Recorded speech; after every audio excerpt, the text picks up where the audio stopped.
anything you don't catch, you'll be able to catch it after. And lastly, you will have the opportunity tonight to unmute and ask questions if you see fit, or I can read it for you as well. So just be sure to submit your questions. As they come up, we will be pausing a couple of times throughout our discussion tonight to address them. So before we get further into it, let's cover Products by Women. So if it's your first event, welcome. Products by Women is a diverse global community network of women from all different backgrounds, innovation and tech, to name a few. We do tons of things. We connect and learn from our peers. We attend great events like this. You can find jobs beyond borders and so many things to accelerate your career.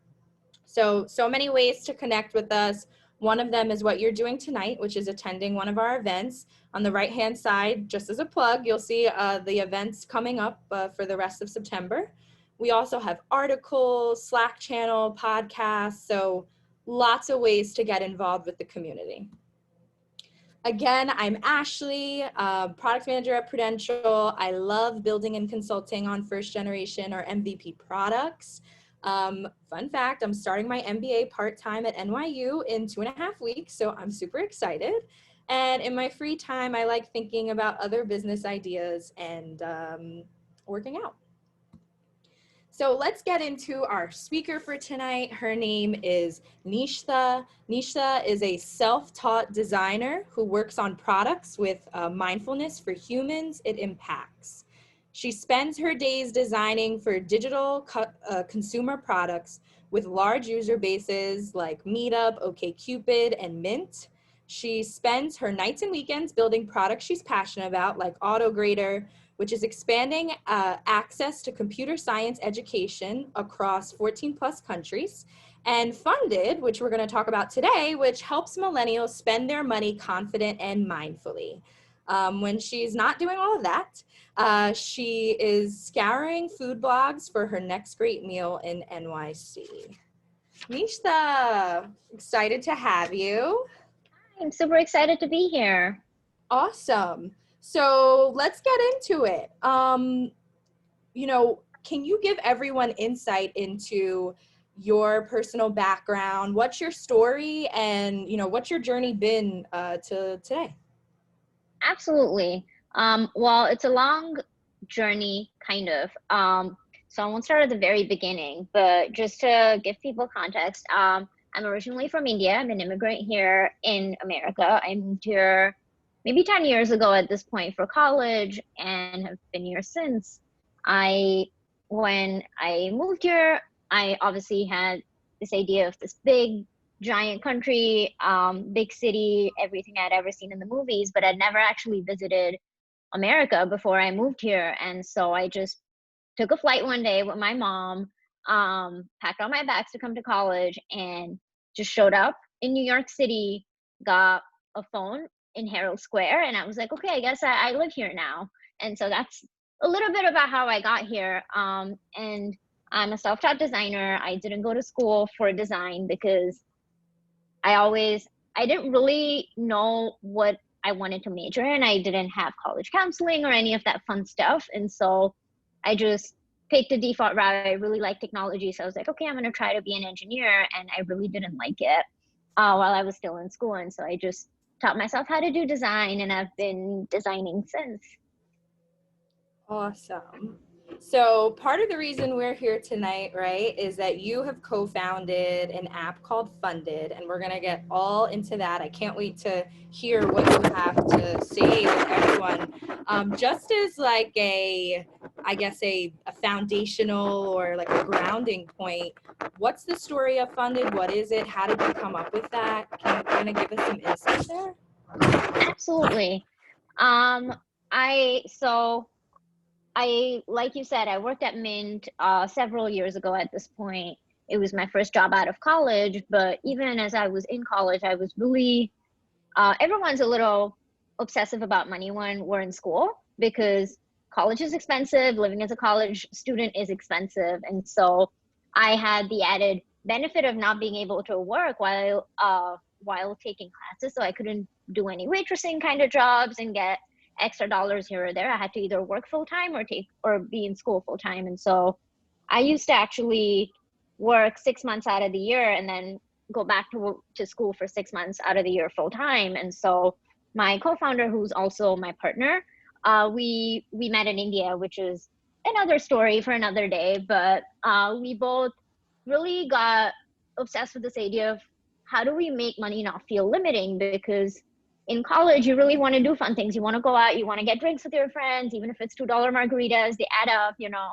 And so really it started there, and I never really thought I would end up working at Mint and get so close with personal finance. But when I did, it really turned out that when I was doing user research or talking to people, it really felt like a lot of people didn't like feeling guilty about their money, but also at the same time, it felt like Mint and all of the other budgeting apps, Clarity Money, and there's so many out there, they were all really focused on just saving every dollar. And so that's something that stuck with me usually. And a lot of people that work at companies become really obsessed with the products that they're building. But for some reason, it never stuck with me. And my partner and I, we both would constantly look for apps to help us see and manage our money the way we naturally want to. Even today, I actually looked up, funnily, this was maybe yesterday, I was looking at what people are saying about budgeting apps in general, and it just really, I think the market is really just there. You can see in these tweets, like no one likes feeling guilty about their money. No one wants an app to yell at them about their money. And so that's when we started to feel the gap. Years after I left Mint, I still couldn't find anything. And so that's when my partner and I, we decided, what would it take? Like, what is it? What is that view of our finances we want? And that's when we started thinking about building Funded. That's so awesome. And is there any other slide you want me to flip through here to kind of show people? Absolutely. So like I said, we really took a pen and paper, and I made this nice for y'all, but I still have the little sheet of paper where we literally decided, like, okay, what is it that makes money so hard? And it's really not budgeting. It's honestly cash flow. That's what it comes down to, right? For most of us who have a job, we're either getting paid biweekly or the 1st and 15th of the month. And that's just something we can't change. And so it really doesn't matter how much you spend in a calendar month on like alcohol or food or groceries. It really matters where the money that you have committed to, things like rent, go. And so rent typically is this week, right? It's rent week. And what does that do to your money? It really puts this big dent right at the beginning of the month to say, okay, now I'm $1,200 short, for example, as soon as the first hits. And so first we started doing that, and we saw like, oh, there's this big bump until next payday. You don't really come back to that level.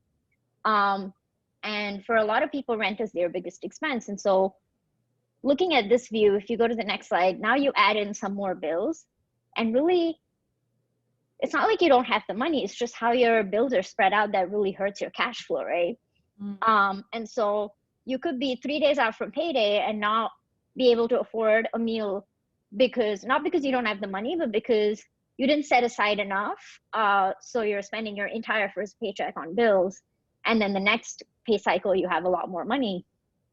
And so we really started thinking about how you can split up your expenses in what's traditionally known as envelopes. So think about it as you have 3 envelopes, one's for your credit card bills, one's for your rent, one's for a student loan. Right. Every time you have a paycheck, imagine you take out a little bit of that money and put it in these 3 envelopes. If you have 2 paychecks a month, you do half every time you get a paycheck. So you put half your rent away the first paycheck, you put the other half the next paycheck, you have your rent, and you did make a big dent. And so really the goal that we wanted to go after was not to see how much money we spend on categorical expenses, but how to not make that bump feel really big. And so this was the origin story of Funded, like helping and basically designing an app to help you see this view that doesn't look like this. That's awesome. And yes, I do. I have actually played around with Funded. It's awesome. A lot of what I'm doing out of Excel now can be done out of this app. So how that's it's just like really good. Okay, so now having that background of Funded, I'm really curious as a product manager to understand what your MVP was. So you have a big company background, I have a big company background, and sometimes I see that in big companies, I feel like sometimes leaders struggle with MVP versus perfection, right? So I'm really curious, you know, having the co-founder lens and having the big company lens, right? Like, what was the Funded MVP process? And, you know, having that big company experience, how did that shape you building it? Absolutely. In many ways, I think it's a great question because we deal with this every single day. Like you said, at big companies, we're constantly, quote unquote, ruthlessly prioritizing, but also striving for perfection. As a designer, that's even harder for me. But knowing that it's a team of two, you really have to, and that it's a formative idea. We don't have the benefit of most of the big companies I've worked at have millions of users where you can test something, and if it doesn't work, you know, within a week. For us, going from 0 to 1, you really have to be hyper confident in what you're building because you're putting in all of this effort, and it's not tinier improvements that can be tested. It's just there was nothing and now there's something. And so for us, it really came down to we had a version out in the app store that was really ugly, to be honest. And I'm saying it was ugly, that means it definitely was. um, it it was not something we were proud of, and I think that's the right approach. If you wait too long and get really proud of what you've put out in the first version, you waited too long because that's the validation you need. And so if you go to the next slide, you'll see some of the early wireframes and the first version of this app that we put out that were very embarrassing because it wasn't really doing all the things we needed it to do, because we were getting carried away. And that's easy to do as well. When you have two people, you both get really excited and you're like, oh, this is amazing, let's just put it out. And you spend all of this time and effort building something that doesn't have product market fit. And so when we launched the first version, we saw parts of this app that people really liked, and we saw parts that were confusing. The graph, for example, every finance app has it. All of our users were confused. So we had the benefit of actually, literally, even today, if you download Funded and hit support, you're going to be texting me. Literally, that's what happens. I love that. You literally text me. And That's so scrappy right there. exactly. And so I had people texting me saying the graph doesn't make sense, it looks wrong, something's up. And really, the part that they liked was the second tab in here that says funds. And so we really decided to rethink the products. On the left is actually the wireframes for the new version that's out today. And so validating what parts work and really not being attached to I just saw the comment. Really understanding what works and what doesn't work, and parting ways with what doesn't work, even though we spend a lot of time and effort on it. Awesome. Cool. Now, shifting to the awareness that Funded has had in the market. So you have your app, right, has been featured, a featured app in the App Store, on Product Hunt.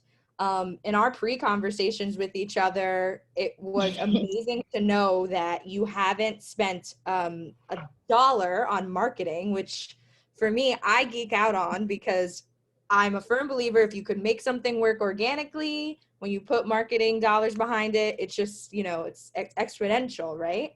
So can you talk about your process of how you came up with attracting users? Absolutely. So definitely when we heard feedback from the first round, if you go to the next slide, you'll see what actually ended up shipping early this year. And so really, like I said, the focus was 3 very simple things. Really learning from the users. No one likes giving up their bank account information. And so focusing on privacy became something that we learned through those texts where it's like, what are you going to do with my bank account information? Are you going to move my money? And so really tightening up the message there helped our conversion, our sign up conversion. When we cut scope to exclude traditional features, like you're not able to currently search for any of your transactions, you can't see how much you've spent on your Uber rides, which may be better, maybe worse. When we did this, we were really looking at something that we wanted to ship at the beginning of this year, aka first gen. We know it's peak budgeting season, everyone has money resolutions. And so if you go to the next slide, one of the things that worked really well for us in the App Store was literally having things like screenshots that were relevant to our users in that time. Travel is no longer big, and so maybe having vacation funds is not as relevant. But in the beginning of the year, really, people focus on savings, people focus on their rent, which is always due, or mortgage payments. People really want to focus on buying a new wardrobe. And so making those screenshots relatable actually goes a really long way. And so that was one strategy. The other strategy was when we posted on Product Hunt and really tapping your network to ask them to upvote, having engagement, commenting goes a long way, because their algorithms are set up such that you can post something that gets a lot of upvotes, but if they think it's a bot or something, you're going to get docked for it. Wow. So making it feel organic and then just engaging with people that are receptive. That's awesome. And then, so 6 to 8 months, right, was the time frame where you went from concept to launch. That's correct, right? Yes. What were some obstacles that you had to overcome, maybe that were expected or you were surprised by? Either way, you want to take that. Absolutely. There's a couple things that will always happen. You always get into this mode, and I think I say always because I've built one other product with my co-founder, and you always get into this sense of doubt when you're I would say about at the 60% mark, right? You have the concept, you're building it, things are starting to come together, and you have to like, oh my God, are we wasting our time? That self-doubt is really hard, and it kicks in pretty quickly. So that was one big obstacle that we knew would come, and then you just have to make sure you don't slow down development or like go off track. You just have to trust what you went for. Sure. The other thing is talking to people. And so you'll see in the next slide, I have an example of some very early prototypes that I was testing with users. I specifically recruited Gen Z or millennials in urban cities because that's the market we're going for. Mm-hmm. And I used a lot of Slack communities, which has been super useful for me. Ladies Get Paid, Women in Tech. These were the two big ones where I was able to post and get people interested. Some of them I gave $15 Amazon gift cards. Some of them were happy to do it for free. But getting that feedback was so important for us to make sure we're not building something that's so off the rails it's going to fail. And it still could fail, but that was, you never know, right? Hey, you seem like you're having good success so far, so I'm keeping my fingers crossed for you. So I just want to ask you one more question before we kind of pause and look at the audience and see if they have any questions. So many people, right, would love to start side hustles while maintaining a full-time job. You're managing to get a, early success app right off the ground while working a 9-to-5. What are the top 3 things that you've learned in kind of having this robust full-time job and then also having, not one, but two businesses on the side? That is a great question. I think you can skip to like the next 2 slides, which was just me celebrating our landing page, which was getting ready for launch. And then also the next one you can skip, which is us being featured on the App Store. Nice. Which I think is getting lucky. Yeah. These are the 3 things, to be honest, that have helped me. A co-founder, Tushar, he's my partner, and having a co-founder that understands, like, is at your quote unquote wavelength, doesn't necessarily have to be your life partner, but has to be someone that you can have open discussions about have those doubts about, and not like we both freak out and then we like time box how long we freak out for, right? I think that's important. It's also important to have a co-founder that understands your hustle. It's convenient that we both have the same hustle, and so we know when we're prioritizing certain things over other things, and whether it's skipping out on date nights or talking about work on date nights, oh, either or. I think also having a good coffee shop is really important, because it's hard to, I think when you get cooped up, and I think that's especially true right now, it's really hard to get creative and really hard to get in the zone. And so for us, it's been really every weekend you would find us at a different coffee shop, or sometimes the same ones. Our favorite ones are one that's downstairs, which is really convenient, and one in Tribeca. Nice. And then working at Meetup, I also got a free WeWork membership. And so having access to workspaces where you can really think and get in the flow, it was useful. Yeah, absolutely. And I mean, it seems like it's working out for you and your partner, but you're you guys, like, how do you guys learn to separate, like, okay, this is work time and this is like significant other time? That's a really good question. I don't think we compartmentalize it like 2 hours or 3 hours. We know when it's go time and we have to do this. Like the last week of December, for example, because we wanted the Jan 1st launch, we actually had a vacation booked out in Connecticut. We decided to make it a work vacation. What's a work vacation? You go, you have fun, but you're also working the whole time. And so really making adjustments that are not like trading off a couple hours, but like chunks of our time to say, okay, we're going to work on this. Once it's launched, we're going to take 2 weeks for ourselves. Or for example, we took a vacation that wasn't a work vacation at the end of February, and now I'm really glad we did. Where no laptops, no devices, we just went on a non-work vacation. So I love it. Yeah. And I'd be glad too, given how everything has kind of turned out. Yep. So we're going to take a pause. Again, if you have questions, please submit them. We do have 2 so far. Surrendum, would you like to come off of mute, or would you like me to ask your question for you? Sure, I can ask. Thank you.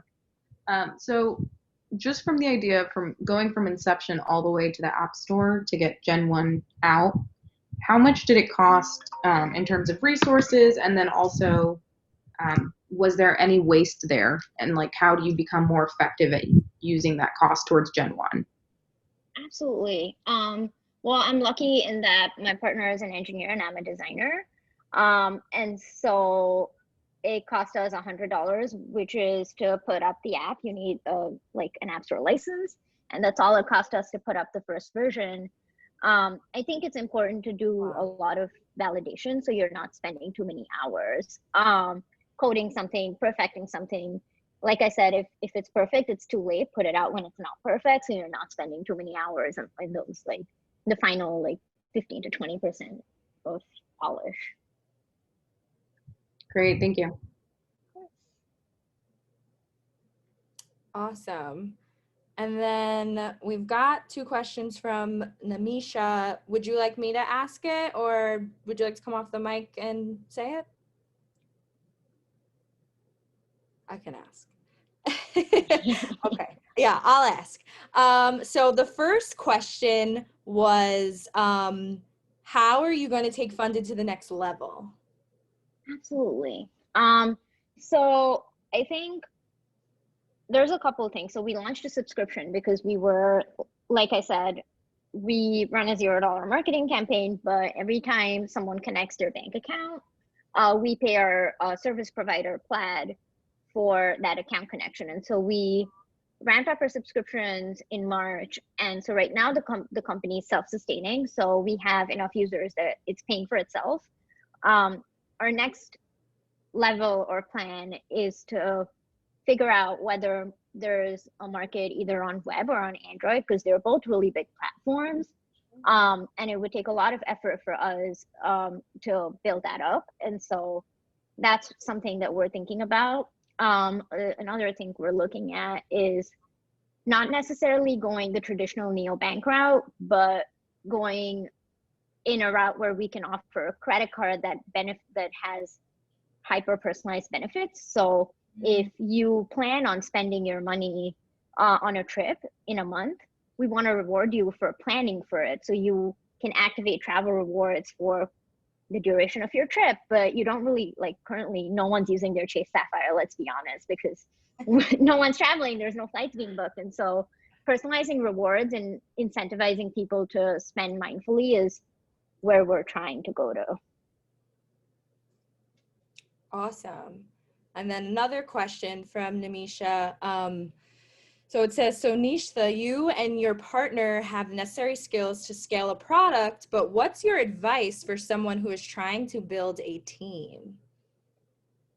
It's similar. It's to find someone that has complementary skills, not the same skills as you. I think as a startup, it's important to have as many different perspectives as possible.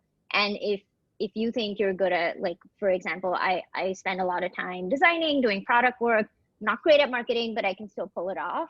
Yeah. Tushar, on the other hand, is an engineer. He is really good at finances and accounting. And so really making sure you have those big pillars covered is more important than having someone that has the same skills as you. Awesome. We've got another question. Oh, I love it. These are rolling in. This is so exciting. So we've got a question from Roop. Roop, do you want to come off mic, or I can ask it for you?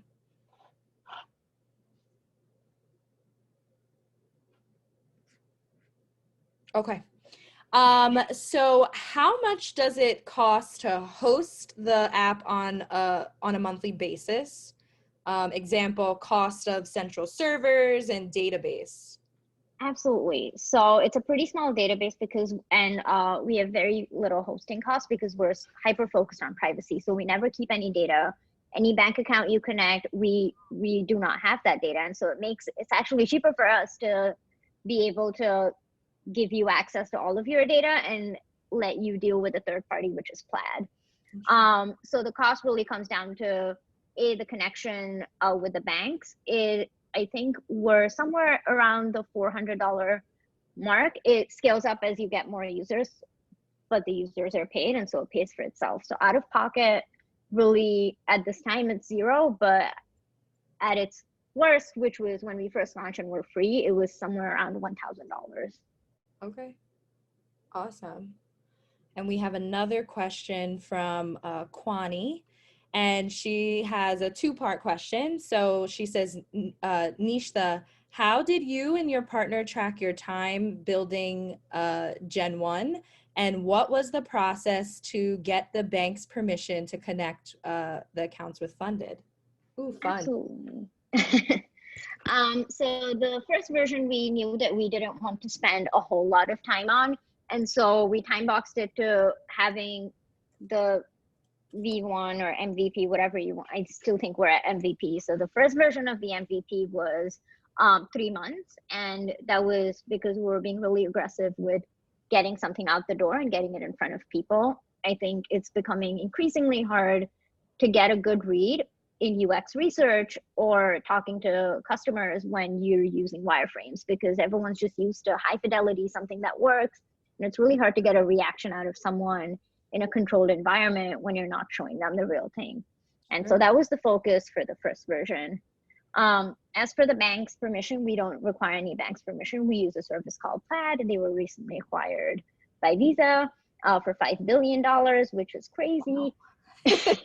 And they still, Capital One is still not working. I wonder why they're worth $5 billion, but that's just my separate rant. I am emailing them every week. I'm like, Capital One's still not working. What's going on? But yeah, so we didn't have to get any permission. We don't have a one-to-one OAuth kind of system with any of the banks. We route it all through Plaid. Very cool. So that's all the questions we have for now. I have some more stuff. I have some more questions that I feel like we could talk through.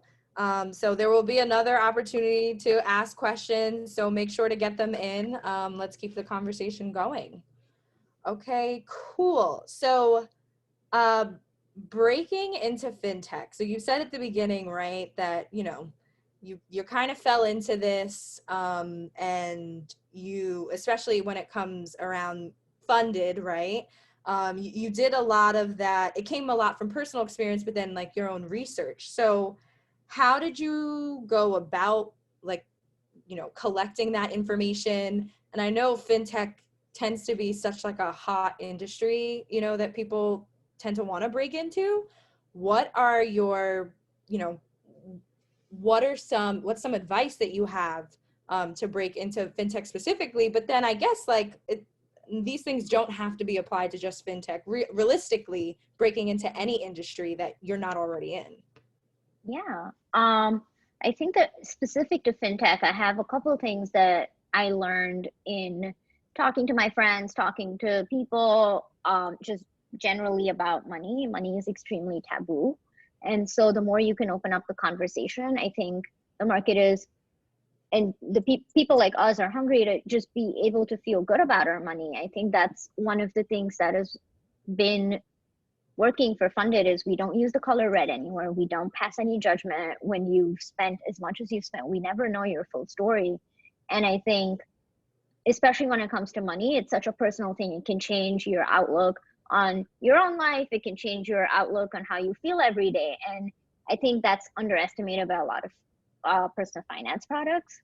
The other thing is a focus on privacy. I think we're just so used to our data being used for all the wrong reasons, whether it's to sell you credit cards or loans or anything else, that it's actually amazing when we added this piece of this like tiny copy that said, if you pay for this app, you're never going to get any ads. Not that you do in the free version too. We don't have any ads. Mm-hmm.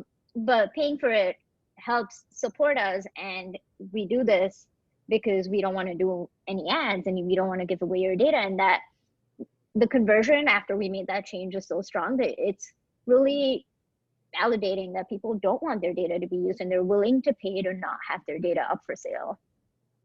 And that's a really strong stance to take, right? As someone who is getting a business off the ground, I mean, ads is like a revenue source, right? Sometimes it's like, oh, no brainer, I'll throw an ad there, maybe make it relevant so, people, feel comfortable. But do you really feel that strongly that like, nope, ads, they're just invasive, I'll find other ways to make money?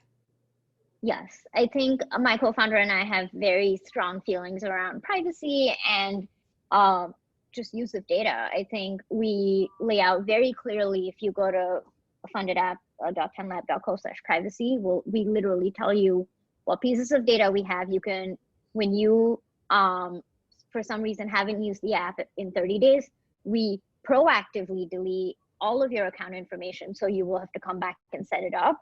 And that's a cost we're okay with because we don't want to hold on to people's data. And when you look at ads and the way it works, I think your money is such a personal and private space that even looking at relevant, or I think in fact relevant ads are actually more harmful because then you start to feel like your data is being looked at. Like if you see a credit card ad for a credit card that you don't have, it's like they know which ones I have and don't have, versus if you saw like Candy Crush. But either way, it's a very personal space, and I think ads are invasive in that space. And so, yeah, we're committed to not having any ads. Yeah, I think it's really cool to take a stand. Like, I know that tends to be a harder things for, certain companies and founders to do, right? I mean, yeah. I'm not judging. It's just, same. Yeah, for sure. I think it's a stance that you take, and that's the benefit of having your own company. You get to make the rules, right? Yeah, no, absolutely. So one thing that I'm always interested in when it comes to individuals who decide to really like put themselves out there is the mental game, right? Especially when you are doing something that is new or you're stretching yourself, right? Or just you're assuming a lot of risk. It can be scary. How did you have, those kind of mental hurdles? If you did, how did you overcome that? Definitely. I mean, it's only natural to feel this way. And then when you tack on the fact that we are people of minority, I'm a woman, in tech, you think about all of how many odds are stacked against you. You see products getting funded, not funded, literal VC funded, constantly. And I think one of the biggest ways to get over that hurdle is to ask yourself, again, if there is something that you're building that people find value in, you just have to trust it. That is not to say that valuable products don't fail, because again, the industry is extremely biased. Women get maybe 3%, if I'm not wrong. Last I checked, 3% of all venture funding goes to female founders. About 10 to 15 goes to founders of color. And so it's really, these are the stats. This is what you live with. And you do, I mean, I think about it all the time. I wonder if I was a white man, for example, would I even have to have an MVP to feel confident enough to go ask for funding, or raise any money? I will never know the answer. And so you just have to say, this is my approach. This is how I'm going to do it. And we'll see what happens. No, absolutely. And then on that theme of like mental, when it comes to self-care, right? Because you seem really fulfilled in what you're doing, so I'm happy for you. However, it's always necessary to recharge, right? We talked a little bit about work-life balance, but what specifically do you do from like a day-to-day, a week-to-week, right, to make sure that like, okay, I am staying centered and I'm showing up as my best self? Definitely. I think it's changed a little since COVID. Before COVID, I have walked to work and back from work every single day. Whether it's a 30-minute walk, 40-minute walk, sometimes it's an hour-long walk, but I think that's my way to switch context, to say, okay, I'm done with work, I'm going home, and I give myself time to unwind from work, eat dinner, hang out with my partner, watch some TV before I get into anything else. I think that wind down time and then wind up time is really important. If I started to just, and it's really hard right now because I close one laptop, I open another laptop, now I'm at work, and it becomes really hard to make that balance work. For larger or more recharging, I visit my family back home. I used to, at least. And every time I go for maybe 3 weeks to a month, and when I'm there, I'm not doing anything else. And it's really hard to disconnect, and I recognize that most people are not able to do that, whether it's taking that much time off work or whatever it is. But that's something I negotiate up front anytime I take a job, is I have family back home. I don't take 3-day-long weekends or 4-day-long weekends because I can't drive up to my parents' house this weekend or on Thanksgiving. But when I go, I'm out and I'm able to do that. And that's something that helps me recharge every so often. Yeah, absolutely. Family is so important. So I think one more question before we take questions from the general audience again. So submit them. So resources for businesses getting off the ground. As you were talking, I realized like a lot of the stuff with the app, right? Like I know in what I do, like lawyers are always really helpful. Compliance people are always really helpful. So, how did you get like those necessary resources to make sure that, you were launching something that wasn't in violation of anything or address certain things, stuff like that? Definitely. So I definitely, having worked at consumer products, I generally have a sense of all the App Store restrictions, what the App Store allows, how you put up a subscription and what that works like. I just happen to know it because I've done it at my previous jobs. Sure.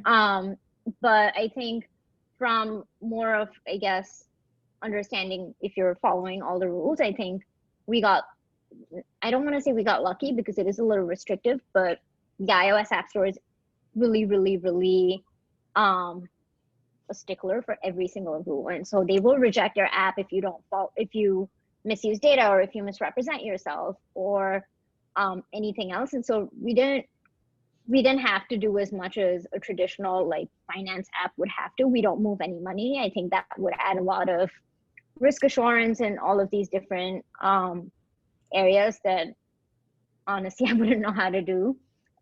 So I think the fact that we're just a one-way data stream makes it easier. The other, I think I've really found so much benefit of just learning from users and people in the industry through Slack groups. Like I mentioned, I think it's a resource that's highly underutilized by entrepreneurs. It's people are so willing to help. I've always been surprised, pleasantly so, whenever I've asked for help, whether it's looking over a press release or looking over a blog post or getting some initial likes on a blog post. You post it in a couple of Slack groups and people are just so excited for someone, especially women. I think all of the tech groups that are focused on women and non-binary folks, it's just, I think we're just really excited for people like us to do cool things. And we really elevate each other. That's so cool. Wow. Well, this has been awesome. Get your questions in. I see one. So, continue asking questions. But Roop has a question. How would you describe your experience with the VCs? And if you can tell us what a meeting looked like, that's awesome too. Absolutely. So I think my experience, and this is probably highly dictated by all of the mental blocks that I probably have, is I'm always intimidated and overwhelmed when I go into one of these. Most of the times we haven't reached out to any venture capital funds. They've discovered us just the way our users have discovered us, and they reach out and say, hey, we want a conversation. I wish I knew more about how this works. I ask for help again in Slack channels and like other co-founders about how they've raised money. The meeting really depends on what stage you are in. It could be anything from a conversation. They might ask you for a deck, and there's really something that I haven't quite figured out, and I'm sure there's a right answer somewhere, is having traction actually hurting your case more than making it? Because then you can't pitch to like hundreds of millions of users in 3 months, because we've been live for 8 months and we don't have hundreds and millions of users, probably because we haven't done any marketing. But I think sometimes I feel like that there's a right answer there that I just don't know about. No, that's fair. Kwani has another question. Any plans for Android in the future? And then I'm also curious, as a tag on to that, like, what does that look like to get something on iOS versus Android? Absolutely. So we've built it entirely natively. So we can't use any of the UI functionality from iOS on Android.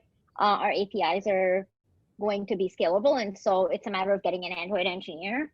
We're debating actually actively between an Android and a web presence. Like I mentioned before, we can't do both because we don't have enough time and money and all of that. So it's just a matter of understanding where the market is and what people will be able to benefit most from. But we're thinking about it. Okay. Well, I hope that goes well for you. Jin has a question. What's next for you personally, Nishtha? Is it another venture, another app, more enhancements to this app? Like, what does that look like? I don't think we will be building any new apps. We're good with the tool we have right now. Definitely working on enhancements for both and trying to figure out what's next, not just in terms of like minor improvements, but if there is something big we can go after within the realm of funded, that would be ideal. Like I described, the credit card that rewards people will be capital intensive, but will be something that's really useful to our users. Yeah, absolutely. And then Namisha says, Nisha, I've been told that you've been accepted into accelerator programs. Why didn't you go through one? Honestly, a couple of reasons. One of them is visa reasons. My partner and I, my co-founder and I, were both on employer-based visas in the US, and so we're not allowed to pursue anything else full-time or even part-time. Wow. So that's one reason. The other reason is we felt like we would have to give up a lot of equity in exchange for a lot of the accelerator programs are focused around getting you to build your MVP. We have ours built, and so we didn't see enough value in giving up equity for something like that when we could just be bootstrapped. Yeah, absolutely. That's so fair. All right. Is there any other questions before we kind of wrap things up? Oh, got one. How did you start your company and define a salary on a work visa? Says you guys are in the same boat. So we're actually incorporated in India, not in the US, and so that's how. Awesome. Any other questions?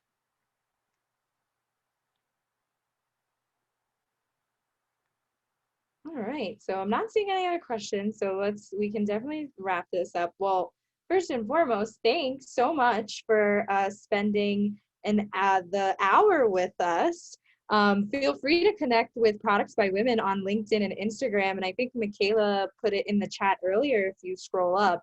Sign up for the newsletter, join the Slack channel. The next event is September 8th. Michaela, did you have an announcement about I think product awards? Yes, I just wanted to share with everyone that we recently launched Products by Women, recently launched some product awards. So definitely go check out our website. And if you're interested in applying or, nominating someone or for a different one of the Products by Women awards, please check it out. The deadline is November 15th. So yes, and then we should just put it in the chat. So check it out. And thank you everyone for coming. Thank you, Ashley, and thank you, Nishtha, for your wonderful presentation tonight. And we did record this, so keep an eye out for us sharing the link to the recording. Cool. Thank you, everyone. Thanks. Have a great evening. Bye-bye.